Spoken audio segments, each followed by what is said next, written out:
वालेकुम अस्सलाम वरहमतुल्लाह। माशाअल्लाह, बहुत खुशी हुई। इकबाल तो मेरी जान है भाई। इकबाल की तो नज़में मुझे सैकड़ों याद हों। मैंने तो बहुत तफसील से उनको पढ़ा भी है और बहुत सुनाया बचपन से तराने उसके, उनके इकबाल के। मेरे इकबालियात के नाम के तो बहुत से कैसेट एक ज़माने में चलते थे, और बल्कि यूट्यूब वगैरह पे कहीं सर्च करें सलीम अनवर करके और इकबालियात, तो शायद कुछ आपको नज़में मिल भी जाएँ। तो इकबाल है, क्या बात है, क्या शान है। अल्लाह उनकी शायरी में अल्लाह ने बड़ा कमाल रखा है। इकबाल का फ़लसफ़ा जो है, जो रिकन्स्ट्रक्शन ऑफ इस्लामिक थॉट्स है, वो एक इशू है। उसमें कुछ चीज़ें हैं जो ज़रा देखने सीखने की, तो वो एक अलग ज़ौक़ है। ज़ाहिर बात है उसका ज़ौक़ होना ज़रूरी नहीं है, मुनासिब भी बल्कि नहीं है क्योंकि फ़लसफ़ा एक अलग लाइन है।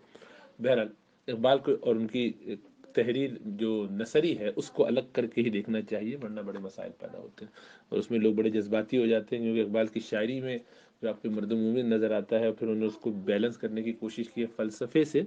तो फ़लसफ़े में बहरहाल कुछ चीज़ें उनकी ऐसी हैं कि जो जिस पर तनकीद भी की गई है उलमा की तरफ से, और जो लोग स्कॉलर टाइप के हैं और फ़लसफ़ी हैं प्योर, वो उसको बहुत अडॉप्ट करते हैं, बल्कि वो बस उसी को फिर हतमी भी समझते हैं। तो ये एक बड़ा उसमें कंट्रोवर्सी है, उसको छोड़ दीजिए। तो खाली आपको इशारा कर दिया। कुरान का अगर आपको ज़ौक़ है तो उसमें वो बहुत मुनासिब और बहुत अच्छा ज़ौक़ है, बहुत मुबारक ज़ौक़ है। उसकी तरतीब ये है कि कुछ तो दुरूस हमारे यहाँ चलते हैं जो लोग यानी छोटी छोटी से हम सवालात के जवाबात में कन्फ्यूजन दूर करने के लिए करते हैं। आपके जहन में ऐसा कोई भी कन्फ्यूजन का सवाल है, इसकी आप फिक्र न करें। वक्त निकालना ना निकालना वो तो हम, ये अल्लाह की काम है, जहाँ से भी खिदमत अल्लाह ले लें। तो आप जो मौका देते हैं तो वो हमारे लिए नेमत है। यानी आप गोया मशकूर होते हैं कि हम आपका शुक्र अदा करें कि आपने ये मौका दिया। तो इसलिए आप बिल्कुल उसकी फ़िक्र किए बगैर जो सवाल है ज़रूर कीजिए, तफसील से, जिस तरह से भी। उसमें कुछ टाइम अगर लगे तो समझ जाएंगे। आपकी ज़ाहिर बात है कुछ मसला है, वक्त नहीं होगा, इस वक्त तो नहीं कर पाए। अरबी ज़बान, मेरी तो अपनी पर्सनल ख्वाहिश ये है कि हर ऐसा शख्स कि जो प्रोफेशनल हो और उसने इनफ अंडरस्टैंडिंग सब्जेक्ट्स की कर ली हो, उन चीज़ों को पहचानता हो जैसे आप हैं और इस तरह के लोग, तो उनको तो चाहिए कि बाकायदा उलूमुद्दीन को सीखने की कोशिश करें। और उसमें मकसद उसका ये हो कि अगली जनरेशन को बचाना है। आप जो कुछ सीखेंगे, देखिए आपको तो हो सकता है कि कुछ एक्सेस हो उलमा से, कुछ अहलुल्लाह से, कुछ उनकी किताबों से। उर्दू भी आप पढ़ सकते हैं, अगली नस्लें इससे बिल्कुल दूर होंगी। ज़ाहिर बात है हमें उर्दू से ज़ौक़ शौक़ भी है, शायरी भी करते हैं, बहुत ज़्यादा उसका है मिजाज।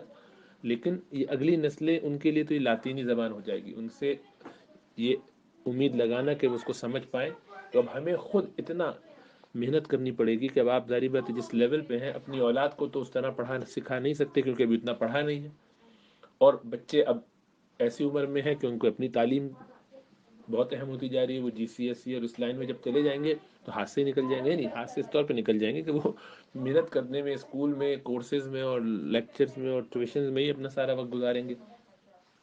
तो जब तक आप सीखेंगे उस वक्त तक वो अपने बीवी बच्चों में लग चुके होंगे। तो गोया ये एक स्किप जनरेशन तो हमारी अब मजबूरी बन गई, मेरा हिसाब, अपना ख्याल है ये।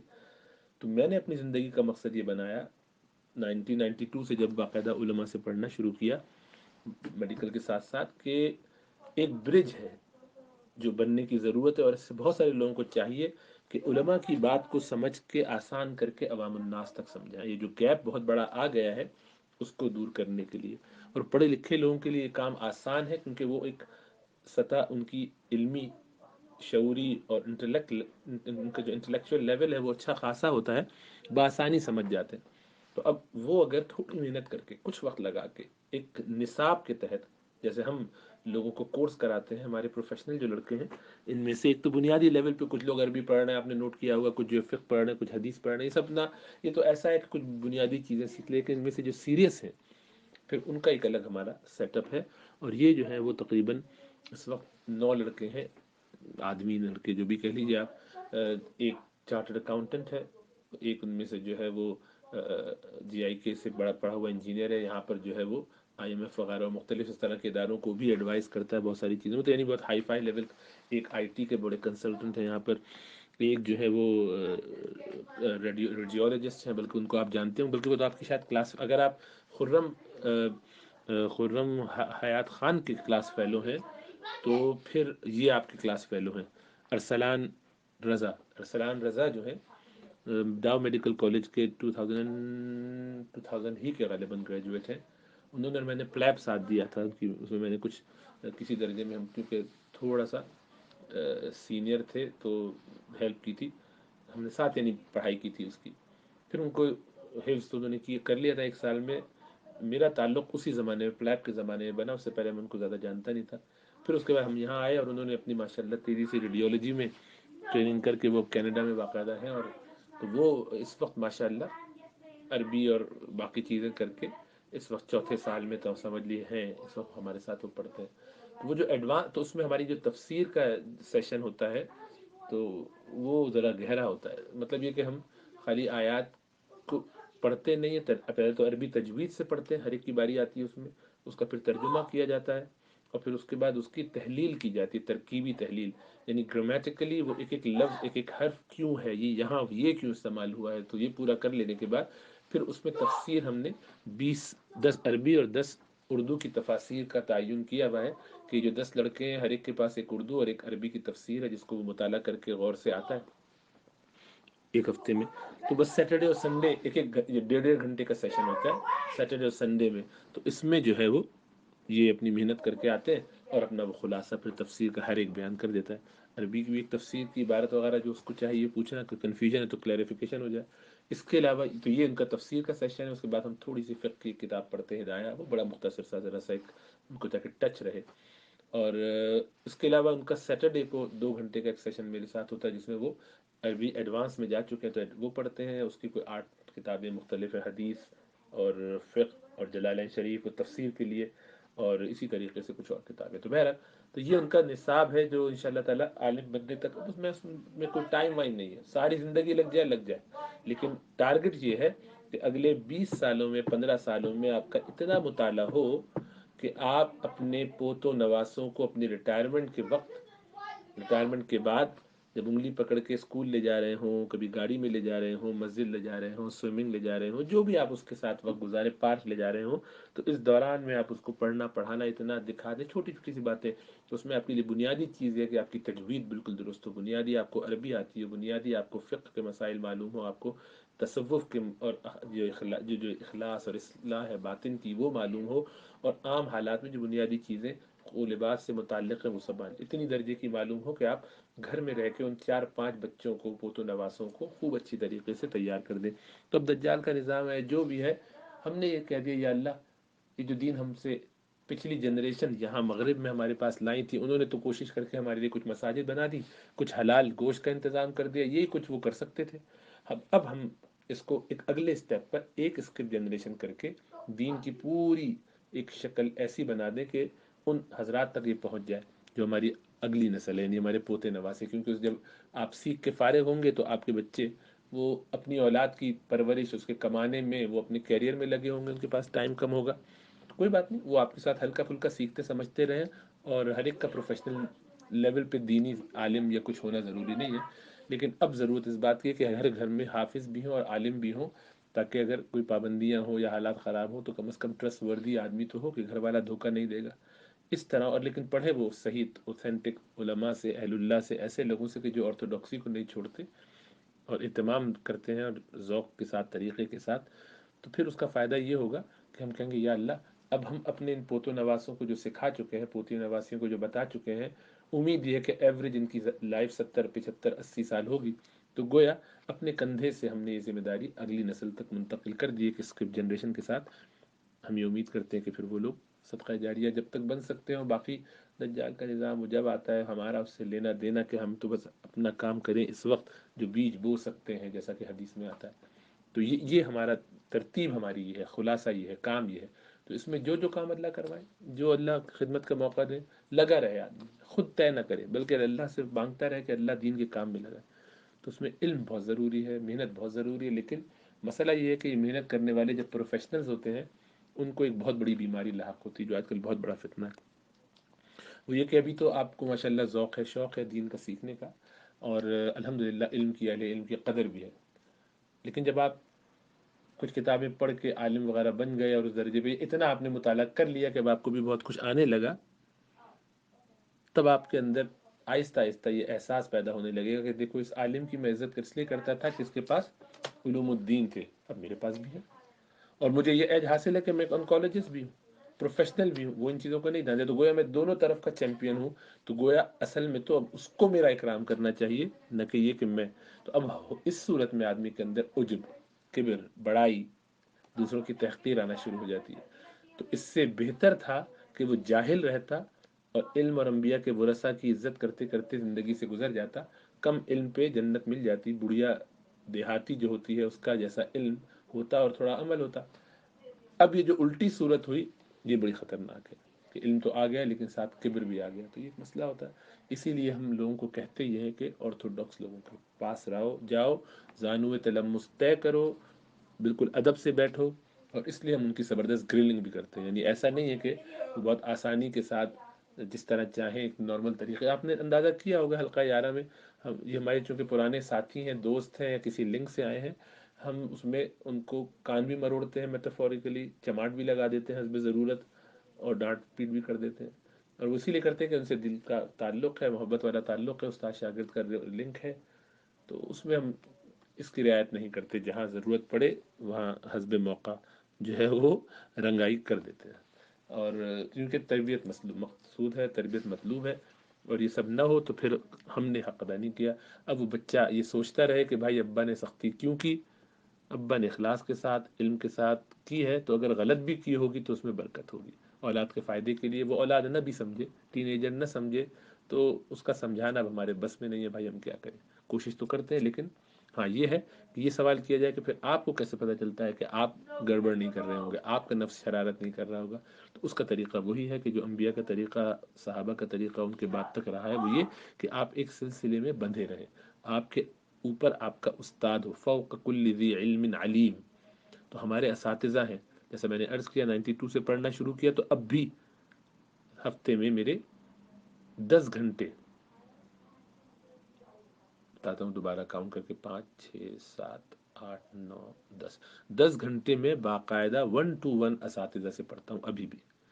और जो 92 से जो सिलसिला शुरू हुआ है वो अब भी चल रहा है। हालांकि नाम को कहने को आपने अपनी जो यानी फाजिल होने की डिग्री है वो मुकम्मल कर ली, दरस दौरा हदीस कर लिया, इफ्ता वगैरह में आप लग गए हैं, ये सब है, ये कुछ कर लेने के बावजूद, लेकिन मैं तो हज़रत से अपने कहता ये हूँ कि हज़रत मैं तो एक ऐसा कंबल हूँ जो मुझे छोड़ता नहीं है यानी मैं छोड़ने वाला आदमी नहीं हूँ। उम्मीद यह है कि अल्लाह करे ऐसे ही रहे सारी ज़िंदगी।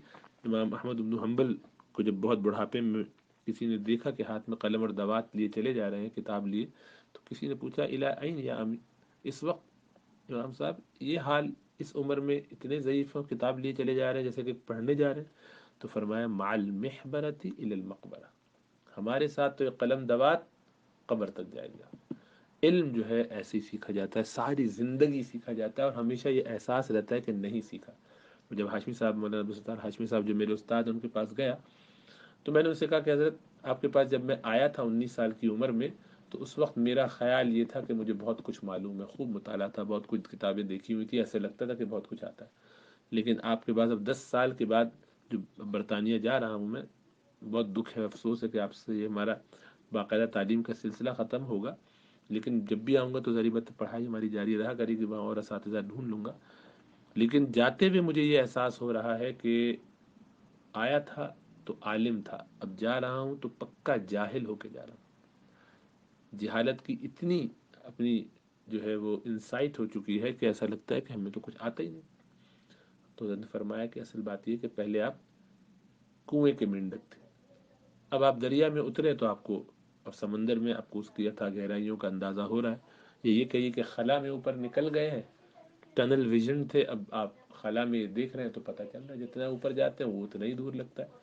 तो ये इदराक है इस बात का कि जो इल्म की वसतें हैं उसकी आपको थोड़ी बहुत अब पहचान होने लगी है, यानी आपका अननोन आप पर वाज़े हो गया है। और हर आदमी का अननोन, नामालूम, उसके मालूम से ज़्यादा होता है, लेकिन इसका एहसास वो नहीं करता। तो अल्लाह वालों के साथ बैठने का ये फ़ायदा होता है। तो इसीलिए कहा जाता है कि जाके बैठ के अदब से पढ़ो, तो पढ़ोगे तो वो फिर तुम्हें काबू में भी रखेंगे, अल्लाह की ज़ात से उम्मीद है, आईना दिखाते रहेंगे। ऊँट पहाड़ के साथ रहे तो उमूमन किब्र का शिकार नहीं होता। बहरहाल اللہ سبحانہ و تعالیٰ توفیق عطا فرمائے، ذوق عطا فرمائے، پڑھیں لکھیں سیکھیں، بس دین کی فکر میں لگیں، اس درجے کا علم حاصل کریں۔ قرآن کی جو آیت ہے وہ استشہاداً پیش کر دیتا ہوں، جس میں اللہ سبحانہ و تعالیٰ فرماتے ہیں فلولا کان من القرون، کیوں نہ ایسا ہوا کہ بستیوں میں سے طائفتن، ایسے طائف ہوتے، ایسے گروہ ہوتے کہ جو